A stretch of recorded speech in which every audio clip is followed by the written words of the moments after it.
नमस्कार, मी संदेश बनसोडे. आपल्या नवीन व्हिडिओमध्ये तुम्हा सर्वांचं स्वागत आहे. राज्य शासनाने जमीन महसूल कायद्यामध्ये काही महत्त्वाचे बदल केलेले आहेत आणि त्याबद्दलच आज आपण माहिती समजून घेणार आहोत. कोणतीही जमीन साधारणपणे शेतीसाठी वापरली जाते आणि त्या शेतीचा बिगर शेती वापर करायचा असल्यास म्हणजेच निवासी, औद्योगिक किंवा वाणिज्यिक ह्या कारणांसाठी जर वापर करायचा असेल तर त्यासाठी जिल्हाधिकाऱ्यांकडून एनए परवानगी म्हणजेच अकृषिक परवानगी घेणे हे बंधनकारक होते. पण शासनाच्या नवीन नियमानुसार जिल्हाधिकाऱ्यांकडून एनए परवानगी घेण्याची सनद आता कायमची रद्द करण्यात आलेली आहे. यापुढे कुठल्याही बांधकामासाठी एनए परवानगी असणे हे आवश्यक नसणार आहे. नवीन कायद्यामध्ये नेमक्या काय सुधारणा करण्यात आलेल्या आहेत त्या आपण आता समजून घेऊ. राज्यामध्ये कृषी क्षेत्राचे अकृषी क्षेत्रामध्ये रूपांतर करण्यासाठीची एनए परवानगी आता कायमची रद्द करण्यात आलेली आहे. यापुढे अकृषी क्षेत्रावरती बांधकाम करण्यासाठी जिल्हाधिकाऱ्यांची एनए परवानगी घेणे आता आवश्यक असणार नाही. नगररचना विभाग आणि स्थानिक प्राधिकरणाने बांधकाम नकाशाला दिलेली परवानगी हीच आता एनए परवानगी म्हणून ग्राह्य धरली जाणार आहे.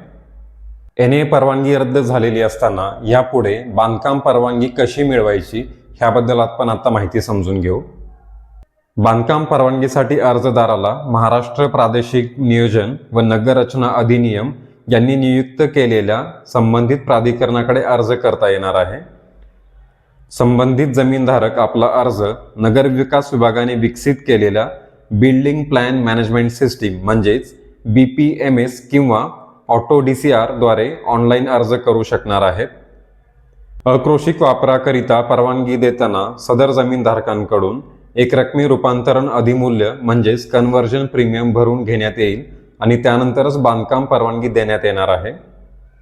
एकरकमी रूपांतरण अधिमूल्य म्हणजेच कन्व्हर्जन प्रीमियमची रक्कम पुढील प्रमाणे असणार आहे. 1000 चौरस मीटर पर्यंतच्या क्षेत्राच्या भूखंडासाठी जमिनीच्या चालू बाजार मूल्याच्या 0.10% इतकी रक्कम भरावी लागणार आहे. 1001 ते 4000 चौरस मीटर पर्यंतच्या क्षेत्राच्या भूखंडासाठी जमिनीच्या चालू बाजार मूल्याच्या 0.25% एवढी रक्कम भरावी लागणार आहे. 4001 चौरस मीटर म्हणजे 1 एकरपेक्षा जास्त क्षेत्राच्या भूखंडासाठी जमिनीच्या चालू बाजार मूल्याच्या 0.50% एवढे रूपांतरण अधिमूल्य भरावे लागणार आहे.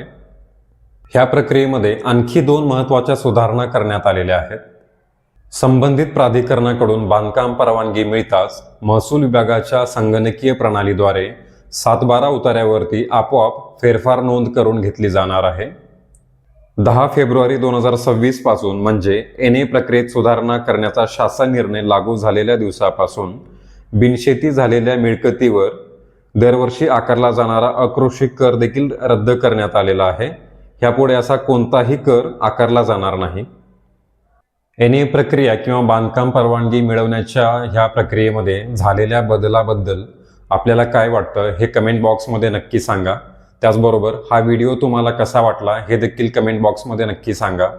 तसेच ही माहिती जास्तीत जास्त लोकांपर्यंत पोहोचवण्यासाठी ह्या व्हिडिओला शेअर करा. आपल्या व्हिडिओला लाईक करा, कमेंट करा आणि आपल्या चॅनलला सबस्क्राईब करा. भेटू पुन्हा नवीन व्हिडिओमध्ये. धन्यवाद.